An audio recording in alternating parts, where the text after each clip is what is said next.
24. 나의 양식. 요한복음 4장 31절에서 34절. 그 사이에 제자들이 청하여 이르되 랍비어 잡수소서. 이르시되 내게는 너희가 알지 못하는 먹을 양식이 있느니라. 제자들이 서로 말하되 누가 잡수실 것을 갖다 드렸는가 하니 예수께서 이르시되 나의 양식은 나를 보내신 이의 뜻을 행하며 그의 일을 온전히 이루는 것이니라. 제자들이 먹을 것을 사러 마을로 갔을 때 예수님은 피곤하여 우물 곁에 앉아 있었습니다. 그런데 제자들이 음식을 구해왔을 때 그토록 피곤해 하시던 예수님이 시간이 더 지났음에도 불구하고 이상하게 표정과 행동에 활기가 넘칩니다. 제자들이 잡수시라고 권해도 예수님께서는 빙그레 웃으시며 나는 너희들이 모르는 양식이 있다고 하십니다. 제자들은 의아해서 누가 잡수실 것을 가져다 드렸는가 라고 생각했습니다. 예수님은 사마리아 여인과 물을 은유로 하여 생명수에 대한 말씀을 나누셨는데 이번에는 제자들과 음식을 은유로 하여 생명의 떡에 대한 말씀을 하십니다. 그런데 못 알아듣기는 사마리아 여인이나 제자들 모두 매 한 가지입니다. 과연 우리의 목마름과 배고픔은 어디에서 연유된 것입니까? 단순히 먹고 마시지 못해서입니까? 아무 것이나 먹고 마시면 채워집니까? 아닙니다. 참된 것을 먹고 마시지 못해서 오는 것입니다. 세상의 어떤 것으로도 채울 수 없는 것입니다. 먹는 것과 마시는 것은 필수품인데 목마름과 배고픔은 영성을 지향하는 화살표입니다. 하나님으로만 채워지는 목마름과 배고픔입니다.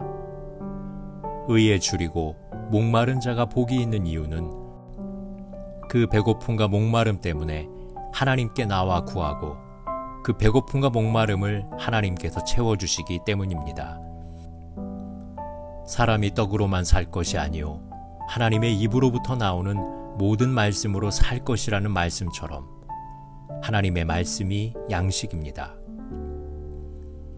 진정한 목마름과 배고픔은 하나님 일에 대한 목마름과 배고픔입니다.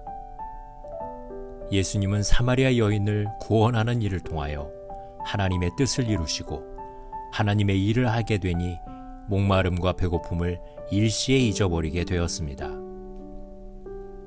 마시지 않아도 해갈되고 먹지 않아도 배부릅니다. 아마 보람과 기쁨이 육신의 갈망을 잊게 했을 것입니다. 제가 어릴 때 음식을 어렵게 장만하여 우리 형제들에게 주시고 당신은 먹을 것이 없으신 어머니가 나는 안 먹어도 너희들만 보면 배가 부르다 하시던 말씀이 생각납니다. 이런 경험이 있습니까? 배고픔도 모르고 일하던 때, 안 먹어도 배부르던 일. 예수님은 영혼 구원하는 것이 그렇게 기뻤습니다.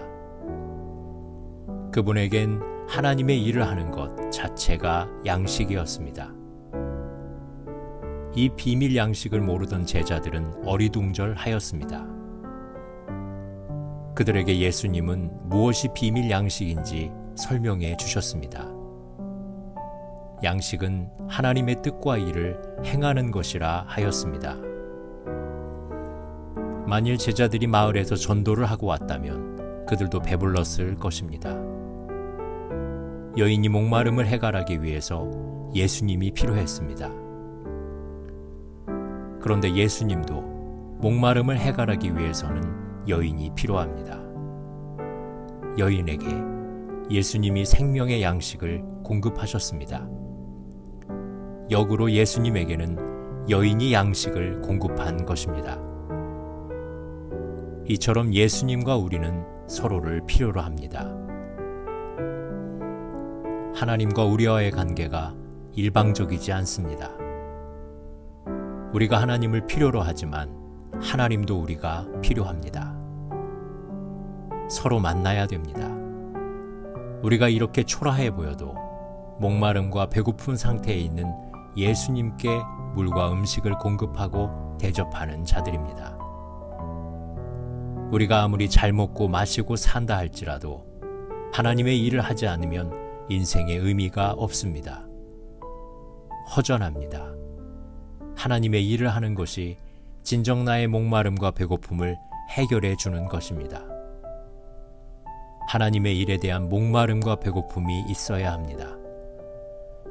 하나님의 뜻을 행하며 하나님의 일을 온전히 행하는 것을 제외하면 그 모든 것이 헛것입니다. 기도하시겠습니다.